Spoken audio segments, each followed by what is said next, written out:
you guys are hopping to skip away from our AFC West season predictions. Mike obviously is a Broncos fan, but one thing we pride ourselves here at the Touchdown with Doug Smith is giving non-biased hot takes. He's going to say for a team, I'm going to say my prediction. And at the end of the episode, as soon as we're done doing it for each and every team, stay to the end because we're going to say why we chose what we chose. Kicking it off here, Kansas City Chiefs, man. What do you got them? What do you got them going as, man? I got the Chiefs going 13-4. Okay, gotcha. I love it. I have them going 12-5, man. I think they got a lot of new people on the team. The rich got richer, man. We said this earlier on, right after the draft, right? But they're looking really, really good. We're gonna say why we chose this at the end. Next team, the hat you got on your head there, sir. Broncos. What do you have them going as? I have the Broncos going 9-8 this year. Okay, I love it, man. I think they're a team that people are really taking. They could be the Giants of this upcoming year, how they were last year. They just took the NFL by storm while they're rebuilding. I got the Broncos at 10 wins. All right, next team, LA Chargers. I'll start this one off, man. I got the Chargers coming in hot at 11 wins. What you got? I have the Chargers at this might be a little controversial as well, but 8-9. I can see them with the same record as the Broncos. Oh, okay. I like it. We're gonna jump into why you chose that, okay? And then of course the last team, Raiders, man. Raider Nation, what's up, man? I'll say here, I got the Raiders now. This is a rebuilding year. Jimmy G's coming in. They have like 30 receivers on the roster right now. We're gonna jump into that here in a moment. But with the Raiders, I have them coming in. I think with their running game, and they do have a lot of good pieces. We have to acknowledge that. I'm gonna have them coming in at 7 wins. What you got them at? I got the Raiders going 6-11 this year. Woo! Okay. So we're right around the ballpark. All right. So you said your predictions. I said mine. Man, we'll start off with the Chiefs, man. Chiefs, Super Bowl champions. Rich got richer. They got a heck of a lot richer, man. And that being said, the Kansas City Chiefs, man, they got, looking at the difficulty of their schedule, they are top 20. It's looking like. Yeah, top 20 as far as it. Yeah, number 16. So they're right in the middle of the park.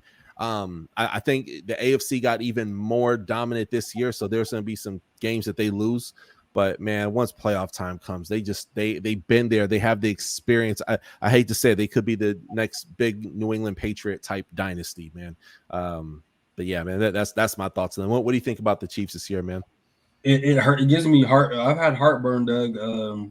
The last few years of my life, and I never had heartburn. And it's because the Chiefs won a Super Bowl, and then they've been dominant, right? Since we won our last Super Bowl, they've won the division every year since, right? So I think that they rebounded well. Something that people don't realize is even though they won the Super Bowl last year, they had some young pieces at some very important spots. So I think you'll see some guys step up, like George Karlaftis as an example, Sky Moore as an example. I'm losing their corner right off the top of my head, but they rebuilt their offensive line again, so I think they're going to have a good year. Obviously, I'm predicting them to win our division, but I think this is going to be the last year of them winning the division in that streak of a while. But I do think they'll win the division for sure this year. Yeah, for sure. No, they're going to continue to roll it on, man. Shout out to also Jerome Carvin. He's a UDFA on the Chiefs right now, friend of the show. Check out our interview with him, and then also as well Nick Jones, 7th round draft pick. Guy should have went easily round 3 or 4. Dude is a beast. Absolute steal. And he lit it up, man, in his bowl game, man, in his whole college career. Very fun player to watch. Then we have the Broncos, man. They got a coach in town, and potentially Russell Wilson might have got his swagger back. I'm loving what they're doing, the Broncos, man. I absolutely adore what they're doing. I think, look, man, last year was just an adjustment year, man. I don't think this is going to take and stop, Russell Wilson from taking and certainly going to the Hall of Fame one day. But let's look at who some of the people they drafted, man. They got Marvin Mims out of Oklahoma, fantastic receiver, right? Drew Sanders. Depending on who you talk to, man, he was in the top 5 linebacker conversation for depending on who you talk to. Riley Moss and J.L. Skinner. How do you like those draft picks, man? How do you think that's going to impact the roster this year, Mike? I loved our draft. We didn't have a lot of picks, but it was impactful. Mims, I think, will step in right away. I'm really curious how we're going to use all of our receivers because we have a lot of depth at receiver. Tim Patrick coming back, Cortland Sutton, Jerry Jeudy, Mims, KJ Hamler. Dolchich at tight end. So I'm definitely curious how to use it, but we have Sean Payton as our head coach, so I'm sure he'll figure it out. JL Skinner, I think, was one of the steals of the draft, but he's 6'4", 225 as a safety. He had a pec injury that was almost healed by the time the draft started and fell all the way to the 6th round. And we got a guy that can back up our center and even potentially push Lloyd Cushenberry in the 7th round. That's a guy that when we were doing our mock drafts, I had going like 3rd or 4th round. So I love the picks the Broncos made. I think it's going to be it's already a huge culture shift, right? The Broncos media team last year, you could see a video every day coming out. This year, it's been like once a week, once every 10 days. It's been very dry because Sean Payton says we're keeping all that stuff in-house. Gift cards to the most boring press conferences. He got the guys focused. And it's crazy to see Justin Simmons, arguably one of the top 3 safeties in the NFL, unarguably, actually, one of the top 3 safeties in the NFL, said in his entire career, being on the defenses he's been on, there has not been more situational work done this year. There's been more situational work done this year than any year in his career. And I think that's kind of what separates Sean Payton from some other coaches. So, again, I think we're going to make a lot of progress. I see us going, like I said, that 9-8 worst case scenario and pushing for that playoff spot, like a wild card spot. And I think we're going to be a team that nobody wants to play for sure. That's exciting, man. You guys have a lot of exciting pieces. And debatably, the best cornerback in the whole NFL in Mr. Surtain. Debatably. Undebatably in my mind. Yeah, I love it, man. And then, of course, we're going to take and move on to the Chargers, man. The Chargers, look, man, I feel like this is going to be a year that is a determining factor on how we look at Justin Herbert, okay? Man, you're going into your 4th year. It's very similar to Tua, and we'll talk about this in our AFC East predictions here in a moment. But for these quarterbacks who are in that draft, you're coming into your 4th year into the NFL, right? It's put up or shut up. You got Chargers have easily one of the most talented rosters in the NFL. I mean, in the NFL, they look fan-freaking-tastic. I love and Austin Eckler, wow, it was nice to see him play a full season, man, without getting banged up. Then they come in the draft, Quentin Johnson, receiver, TCU. I feel like I'm not expecting to make an immediate impact, but man, with all the injuries, this team is plagued with injuries, man. If they could catch a break and get hot at the right time, they can make a very deep run in the playoffs. I'm very serious about that. But looking who they got, Quentin Johnson, Tui Pelotu. Shout out to his brother Marlon, friend of the show, plays for the Eagles right now. Darius Davis out of TCU, Scott Matlock. I'm just touching real high level and stuff like that, but they look really, really good. And then the strength of the schedule. So let's see what we got here for the Chargers. I'm pulling it up right now. So the Chargers, I'm pulling it up right now. I want to say they have one of the harder schedules here. They're 12. I just pulled it up. They're tied with the Broncos for the 12th hardest schedule. Yeah, man. So they're almost middle of the pack kind of thing. That's exactly what they need, man. And I feel like a lot of people don't respect the Chargers.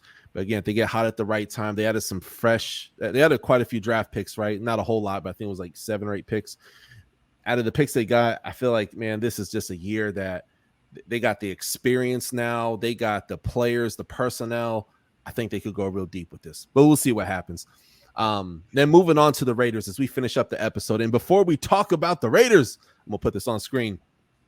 Smash that subscribe button, folks. That helps grow the channel. This channel has been around for over 3 years, almost at 1 million views, 2,000 subscribers. We would love for you guys, whether you want to become a member or even just become a subscriber. We truly appreciate you. That being said, let's go ahead. Raiders, Mike, what are your thoughts on the Raiders this year? So the Raiders, I think, are going to be a disaster, as I think, and this is. And the Chargers, I don't believe are going to be as good as they have the potential to be because they have the Austin Eckler situation, not hemmed up. Justin Herbert doesn't want a playoff game, etc. But the thing with the Raiders specifically, man, is you got to look at that contract for Jimmy G, right? They signed him knowing he had a foot injury, assuming it's going to heal.